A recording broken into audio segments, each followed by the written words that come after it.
Well, it looks pretty dark in here today. You know, I am missing some lights up there that are pointed this way, but I look better in the dark. All right, so we're gonna leave it this way because I've been working my butt off all. I have this what I do for you guys and what I do my when I'm not doing anything. It's what goes on in my mind. It's just rolling over, rolling over, rolling over, and rolling over, and bringing me such interesting things. So, anyways, I also have been online. I've been doing some napping too, man. Jesus. Well, listen, I don't want to get you too confused, caught up in my confusion. But I go around, I've been debunking somebody, and he's like so sure footed. Listen, and I love it. I love it.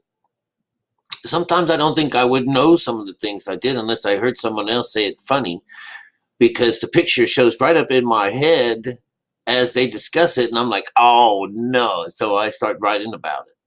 So I wanted to, just for the hell of it, give you what I'm trying to get this guy in sync with some kind of symbolisms in our Bible. And so one of these things happens to be this Garden of Eden and Adam and Eve.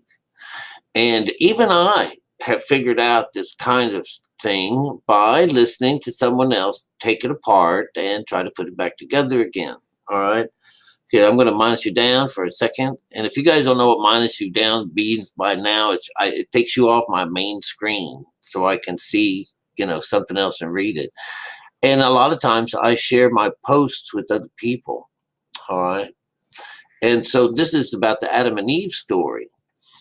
And in the Adam and Eve story, this is not the making of actual flesh, it is the creation of consciousness, male and female after their image, the image of God. The lower conscious is called land, our carnal mind, and this is very male in its energy. The female side of the Elohim is the mother of us all, the Holy Ghost, symbolized as the seed. The right side of our brain is where this side of the energy sits. The soul, smack dab in the middle of them. This is the seat of the soul, is the sixth chakra. It's like a little waiting place. All right. So, or this is that place that's right between them all when we're all three working together. All right. The first two of four symbols in these stories of God, which would be the earth and water, air and fire. This is just the beginning of beginning of God's creation. It does not make them skins until He kicks them out of the garden. All of this is in our minds, and thus they cannot be real people, nor the Garden of Eden a place on earth. Eve is made as Adam is put into a deep sleep, just the way we would find this meat. This is called meditation. And his rib is used as a symbol of his messenger. God makes him a go meat.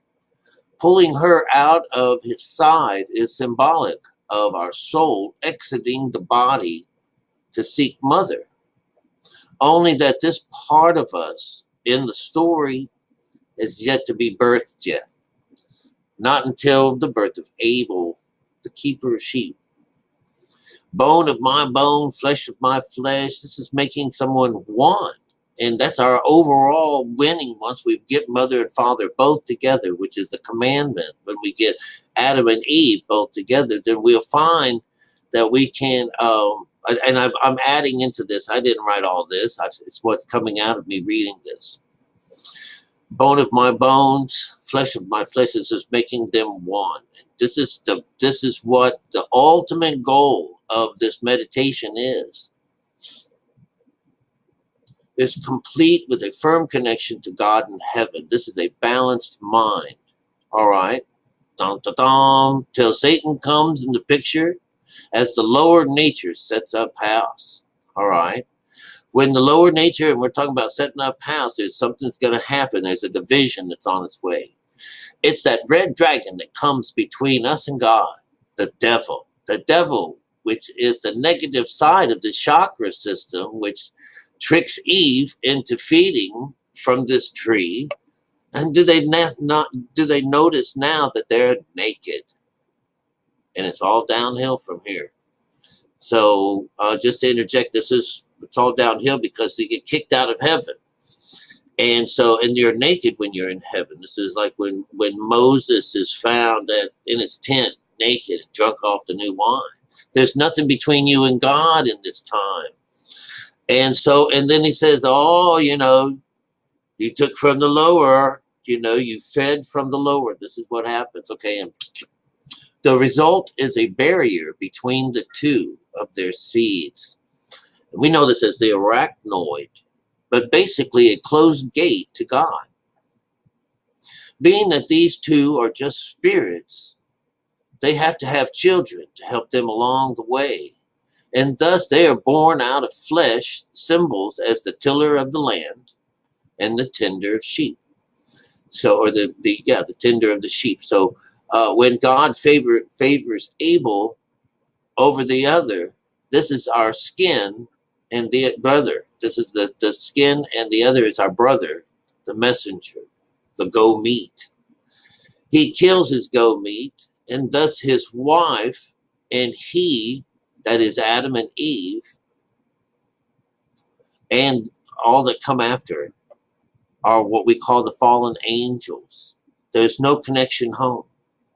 There's no the female part of our energy, because in the stories we've gone from mother to cleaving to the wife, becoming one with the wife, and this is taken on the lower nature, which is the idea of the fallen angels. And so she becomes the outsider, even though when they were connected all together, she was the mother of us all. And so she winds up being the works. And so that's also when you hear this idea of here, I'm going to pull you back up again, because that's about all I wrote. That's about all I can share. When Jesus is the Alpha and the Omega, he's the beginning and the end.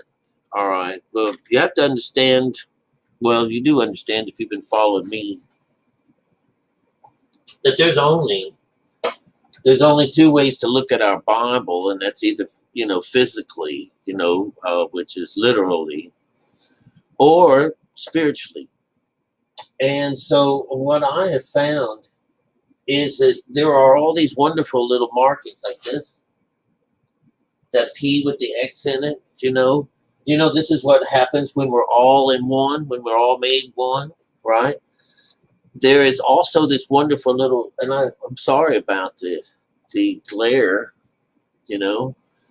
but there's a picture, an Egyptian picture of two women, and there's this big circle in the middle with four men. They're little men with little penises, and they all have an auger in their hand. They all have, it looks like what it is, an A, like this.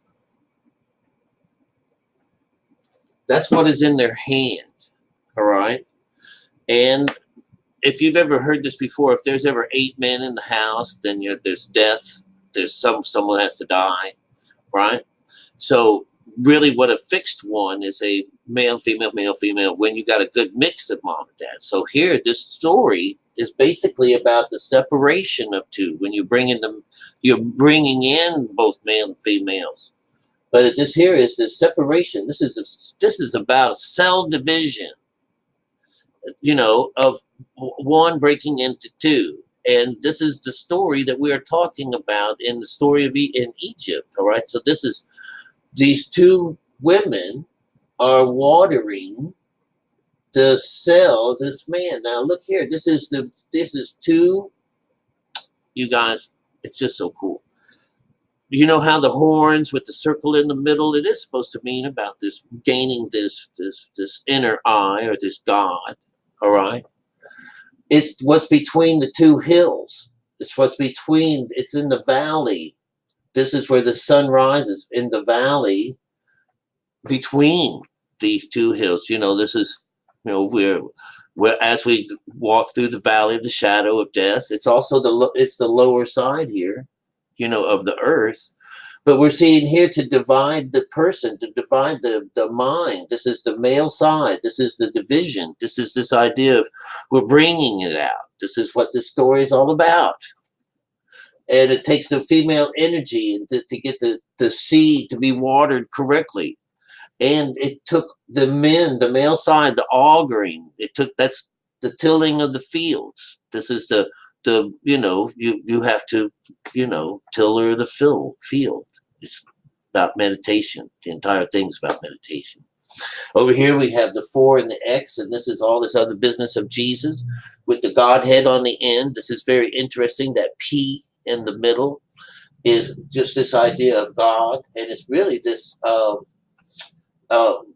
when the sun sets. It's type of, well, it's not really, well, when you're even. This is when on Libra. All right. Libra is when the sun sets. All right. And this shows up in a lot of these wonderful stories. Even, well, oh man, I wish I could draw it for you, but the Hopi prophecy rock has this symbol. It has the symbol on there. All right. That's even. That's the even mark. That's the right side of the cross. If there was a cross here, this would be sunrise. It's up here, but this over here is the sunset, and it looks like that. It's a half of a circle. All right, and that actually is just it's finished. It's finished. Oh, it's just so beautiful, you guys. So anyway, as we walk through the valley of the shadow of death, and this is this whole idea. And augur, this is meditation. This is all about meditation. The entire thing is about meditation. This X here, this is the fixed. You're fixed.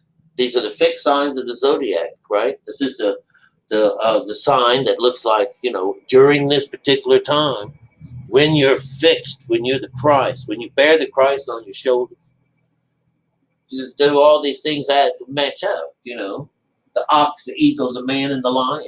That's this here. What's all this in business? And that's you. That's your kundalini. All that business representing God. God is with you.